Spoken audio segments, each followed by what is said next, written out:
최근에 미국 시장이 별로 재미가 없죠. 네. 근데 또 지금 시장에서 오히려 더 좀 공부 열심히 하고 그러면서 좀 올라갈 수 있을 만한 종목들을 선별을 해놓는 게 또 가장 중요한 시기 아닐까 이렇게 좀 생각을 합니다.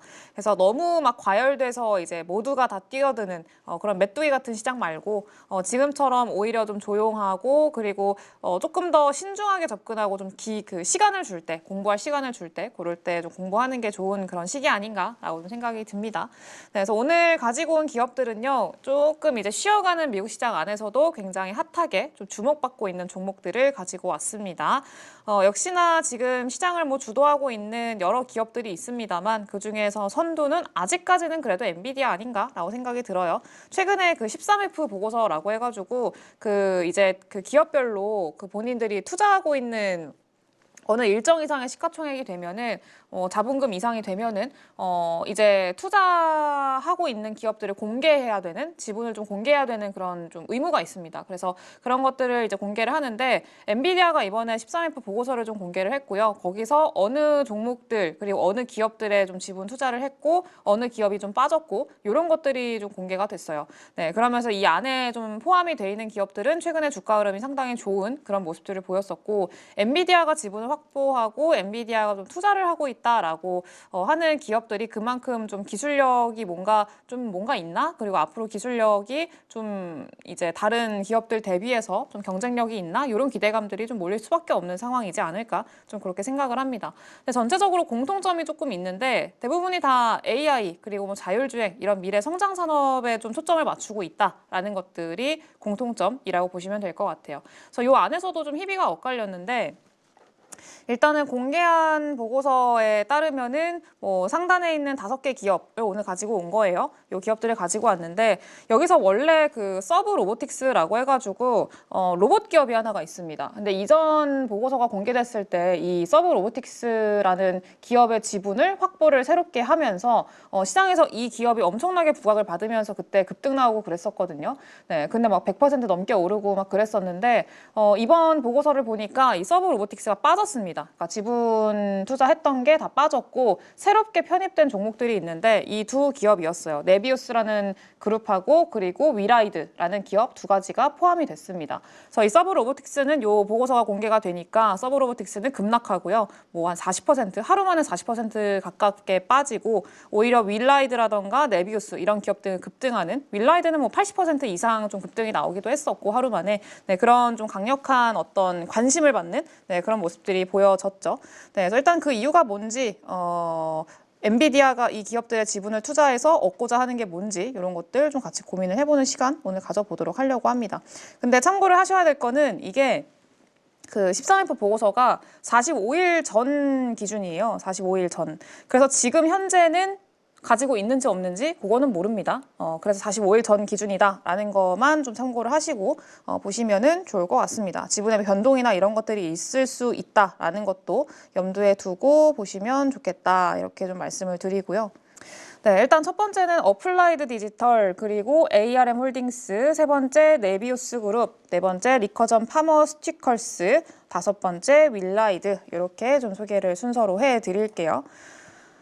일단은 어플라이드 디지털이라는 기업은요, 최근에 뭐 주가가 그렇게 크게 뭐 시장에서 엄청난 규모로 상승이 나오고 있고 이런 것들보다는 그냥 지수와 함께 좀 우상향하는 흐름을 좀 보여주고 있는 기업 중에 하나인데, 일단은 HPC, 고성능 컴퓨팅, 그리고 AI 인프라 구축에 특화된 디지털 인프라 기업입니다.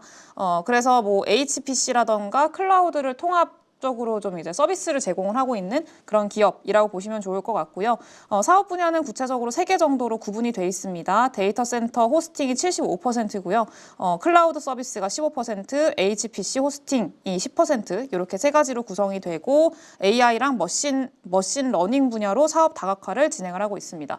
어플라이드 디지털은 이전에 그 데이터 센터 관련해서 그 암호화폐 채굴 있죠. 네, 그거를 좀 주력으로 거기서 매출이 주로 발생하던 기업이었어서 보통 암호화폐 채굴 관련 종목으로 많이 알고 계시는 분들도 좀 있지 않을까 좀 그렇게 생각을 하는데 지금은 그거에 대한 의존도를 좀 많이 줄이고 있는 상황이고 AI라던가 데이터 센터, 머신러닝 이쪽으로 좀 이제 초점을 맞추고 있는 그런 기업 중에 하나입니다. 2024년도 9월, 작년 9월 달에 엔비디아랑 그리고 부동산 개발사인 릴레이티브 컴퍼니스로부터 1억 6천만 달러의 자금 조달 계획을 발표를 했고, 그때 이제 주가가 급등하는 흐름이 나와줬습니다. 요날이죠. 거래량 빵 터트리면서 상승이 나왔던 요날 이후로 꾸준히 우상향을 좀 유지하고 있는 흐름들이 좀 나타났고요. 그리고 뭐 엔비디아 GPU 기반으로 해가지고 그 사스라고 하죠. 아니, 사스가 아니라 이거는 뭐 GPAAS 이걸 뭐라고 읽죠? GPAAS. 네, 요거를 좀 제공을 하고 있는 이 엔비디아 GPU 기반으로 해가지고 애저 서비스라고 하는 AKA AAS라고 보시면 될 것 같습니다. 그래서 요거를 통해 가지고 뭐 AI라던가 머신러닝 이런 워크로드에 어느 정도 최적화된 그런 클라우드를 제공을 하고 있는 클라우드 솔루션을 제공을 하고 있는 그런 기업이라고 보시면 될 것 같습니다. 그래서 일단은 엔비디아랑 그리고 이런 투자를 좀 받게 되면서 데이터 센터를 확장하고 300메가와트의 추가 용량 개발을 계획하겠다라고 좀 발표를 했습니다. 그 전까지는 확보하고 있는 용량이 286메가와트 용량이었었는데 앞으로 추가적으로 300메가와트급으로 더 이제 추가 용량을 좀 확보를 하겠다라고 발표를 하면서 어느 정도 외형 확장에 대한 기대감을 가져가고 있는 기업이라고 보시면 좋을 것 같고요. 그리고 실적이 실제로 많이 늘고 있습니다. 2분기 실적 결과를 봤을 때 특히 클라우드 쪽에서 좀 많이 성장을 하고 있는데 이게 뭐 마이크로소프트도 그렇고 아마존도 그렇고 대부분 다 클라우드 매출이 성장을 견인을 하고 있는 상황이잖아요. 어플라이드도 마찬가지로 클라우드 서비스 부문에서 523%의 매출 성장이 기록이 됐습니다. 아직까지 어플라이드 같은 경우에는 실적이 잘 나오는 기업이 아니고 아직 그 적자 기업입니다. 그래서 흑자가 아직 좀 안 나오고 있는 기업이다라는 게 가장 큰 리스크이긴 합니다만 클라우드 쪽 매출이 점점 확장이 되면서 그래도 좀 이제 확보를 해나가고 있는 그런 상황이라는 게 긍정적인 내용이라고 보시면 좋을 것 같고요. 데이터 센터 건설 비용으로 인한 단기적인 손실이 일부 좀 지속될 전망이라고 보시면 될 것 같습니다. 여전히 좀 손실 구간이기는 합니다만 HPC 시장 점유율이 점점 늘어나고 있어서 내년도에는 그래도 좀 흑자 전환할 수 있지 않겠느냐에 대한 전망들 좀 나오고 있다라는 거 참고를 해보시면 좋을 것 같고요. 지금 뭐 슈퍼마이크로라던가 뭐 HP라던가 델 이런 기업들하고 같이 뭐 좀 협력을 해가지고 GPU 서버 공급을 하고 있는 그 공급 체계를 구축하고 있는 그런 상황이에요. 그리고 올해 1월 달에는 맥쿼리 자산운용으로부터 HPC 데이터 센터 개발을 위해서 최대 50억 달러의 투자 시설을 좀 제공받는 걸로 이제 계약을 했습니다. 그래서 2기가와트 이상의 HPC 데이터 센터 용량을 구축하기로 목표를 했고 꾸준히 좀 투자를 하고 있고 좀 확장을 해나가고 있는 상황이기 때문에 용량을 늘려나가고 있는 상황이기 때문에 그거에 따라서 매출 규모도 같이 늘어날 걸로 현재 좀 예상을 해볼 수가 있겠죠. 그래서 매출이 좀 빠르게 늘어나고 있는 그런 상황이고요. 순이익 같은 경우에도 이제 내년이죠. 내년도부터는 그래도 좀 괜찮게 돌아설 걸로 기대를 좀 하고 있는 상황이라고 보시면 될 것 같습니다. 다만 아직까지 뭐 순이익이나 이런 것들이 좀 낮지는 않고 있는 상황이고 순이익 기준으로 봤을 때는 아직 조금 더 시간이 필요한 그런 구간이다라고 좀 생각을 하셔야 될 것 같아요. 그래서 일단은 이 엔비디아의 지분 투자 이것들이 좀 부각이 되면서 주가를 좀 끌어올렸던 건데 앞으로의 어떤 실적이 진짜 반영이 되는지 이런 것들을 좀 확인을 하면서 추가적인 성장을 좀 도모할 수가 있겠죠. 그래서 그거는 참고를 해보시면 좋을 것 같고요. 두 번째는 ARM 홀딩스라는 기업인데 요거는 사실 뭐 ARM은 모르시는 분들이 거의 없지 않을까라고 좀 생각이 들어요. 근데 최근에 뭐 주가는 거의 좀 답보 상태에 있는 그런 상황인데 전고점 구간까지 거의 또 왔습니다. 근데 최근에 좀 주가가 급등을 했었는데 이때가 아마 그 스타게이트 발표를 했을 때였을 거예요. 미국 주도하에 이제 ARM 말고 소프트뱅크, 일본의 소프트뱅크하고 그리고 뭐 오픈 AI 뭐 이런 기업들과 합작해가지고 대규모 미국의 데이터 센터를 짓는다. 그 프로젝트 이름이 스타게이트라고 좀 이야기가 나왔었죠. 그러면서 이 소프트뱅크가 또 보유하고 있는 회사가 ARM이기 때문에 이 수혜 기대감으로 인해서 이때 거래량 동반해서 급등하는 그런 모습들이 나와줬었고요. ARM은 설계를 담당하고 있는 기업입니다. 설계 전문 기업이고요. 특히 반도체 설계 IP 분야에서 거의 뭐 세계적으로는 원탑 기업이라고 좀 보시면 좋을 것 같아요.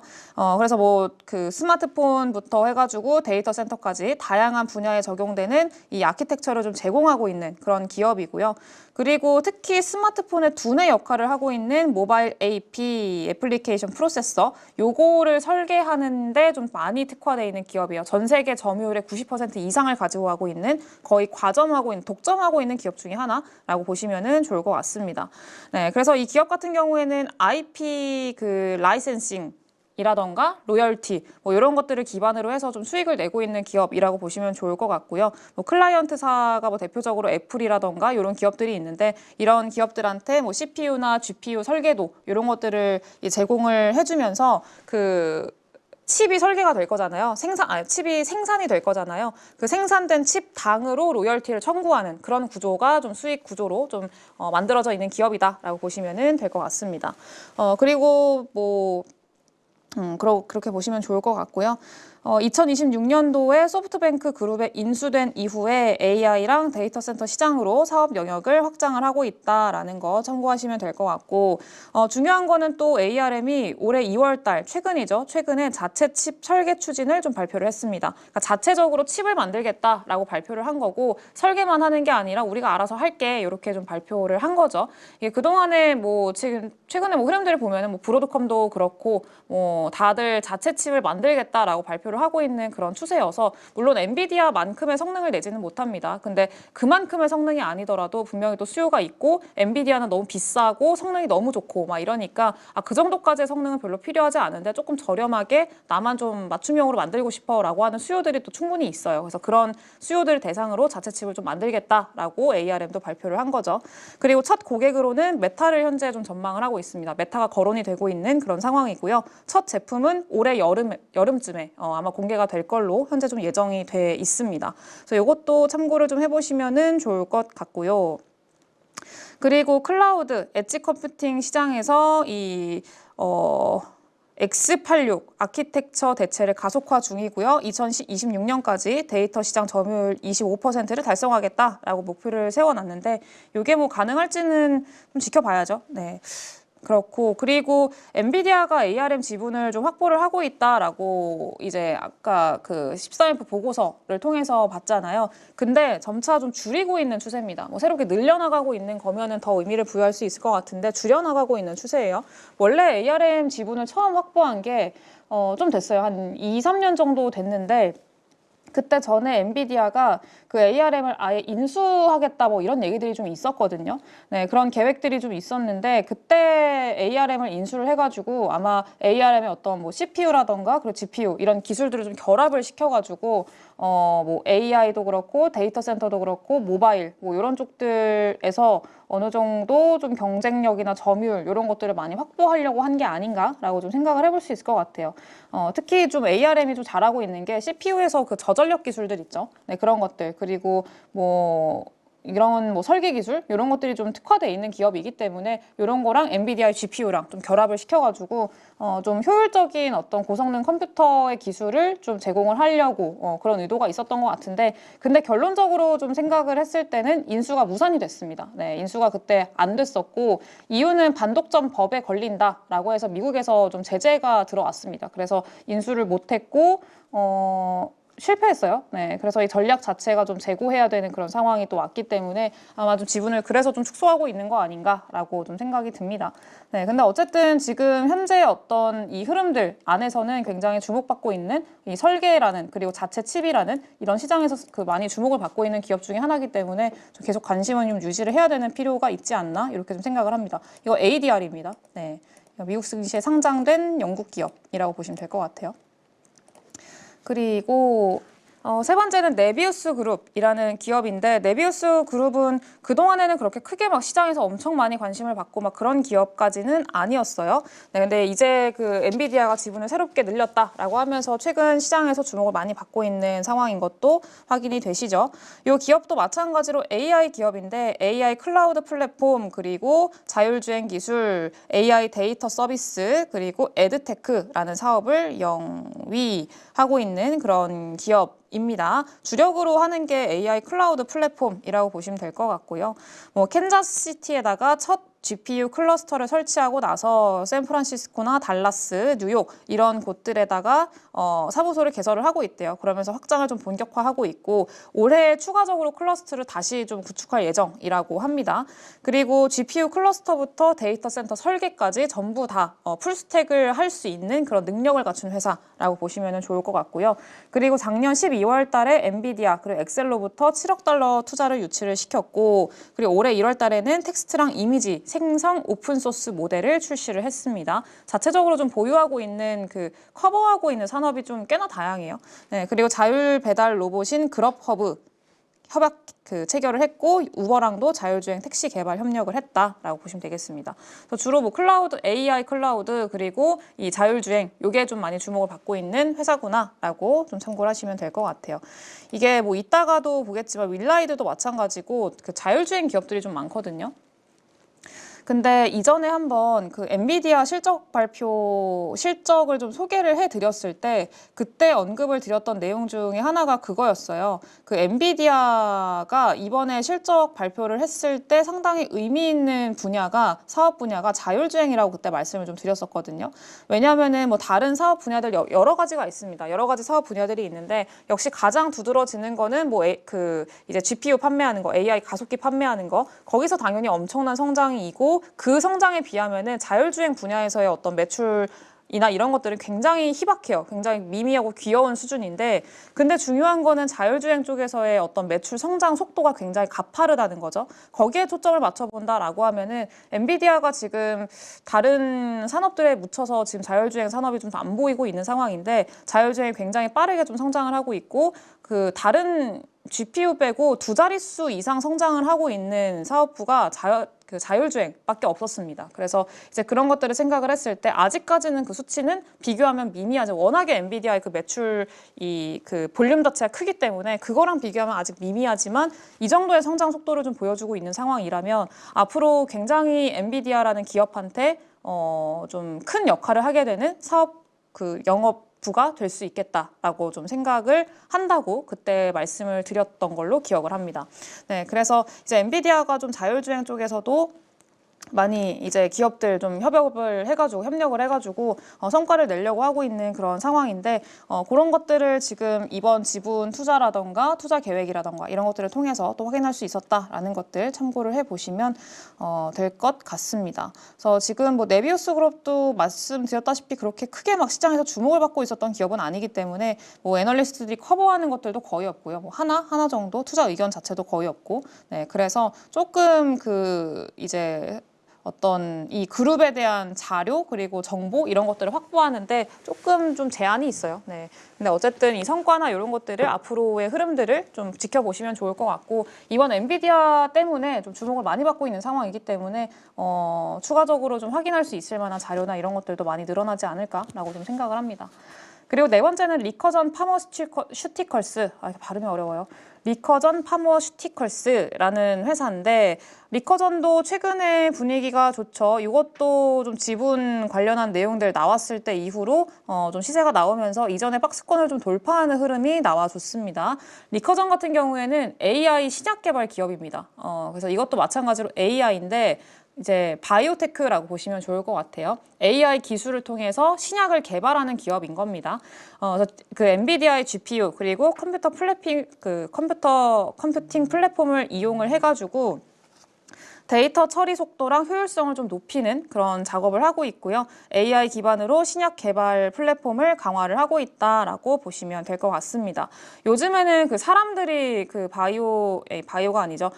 신약을 개발하는 게 아니라 AI가 신약을 개발하는 그런 시대입니다. 네, 그래서 보면은 자체 개발한 AI 플랫폼인 리커전 OS를 통해 가지고 100만 개 이상의 세포 이미지랑 화합물 데이터를 자체적으로 분석을 한대요. 자동화 시켜가지고 자체적으로 좀 분석을 하고 신약 후보 물질을 발굴을 한다고 합니다. 네, 그래서 기존 대비해가지고 발굴 시간을 75%나 단축을 시켰대요. 그래서 기술력을 좀 많이 좀 인정받고 있는 기업 중에 하나고 이렇게 AI를 통해서 개발한 신약이 지금 임상 단계에 들어가 들어갔거든요. 그래서 지금 파이프라인이 한 10개 정도가 되는데 10개 이상이 되는데 그 중에서 좀 주 파이프라인 그리고 임상 이제 결과가 나오는 시기가 좀 가까운 파이프라인이 이제 그 뇌해면 기형 치료제 REC 994라고 해가지고 이게 이상 결과가 올해 하반기에 발표가 될 예정이래요.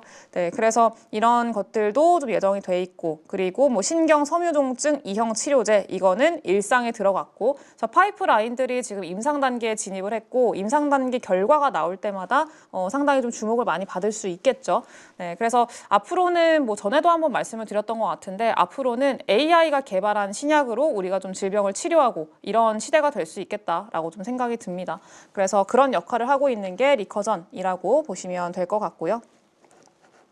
저는 개인적으로 상당히 좀 기대를 하고 있는 분야이기도 하고 개인적으로 관심을 좀 많이 갖고 있는 그런 기업이기도 해요. 네, 뭐 마찬가지로 뭐 돈을 벌고 있는 기업은 아닙니다. AI 뭐 신약 개발 기업이고 이것도 뭐 파이프라인 중간중간 임상이 끝나고 그리고 앞으로 뭐 상업화가 진행이 되고 뭐 그러면서 좀 매출 구조가 이제 업그레이드 될 수 있을 만한 그런 상황이기 때문에 임상 단계적으로 좀 확인하시면 좋을 것 같고요.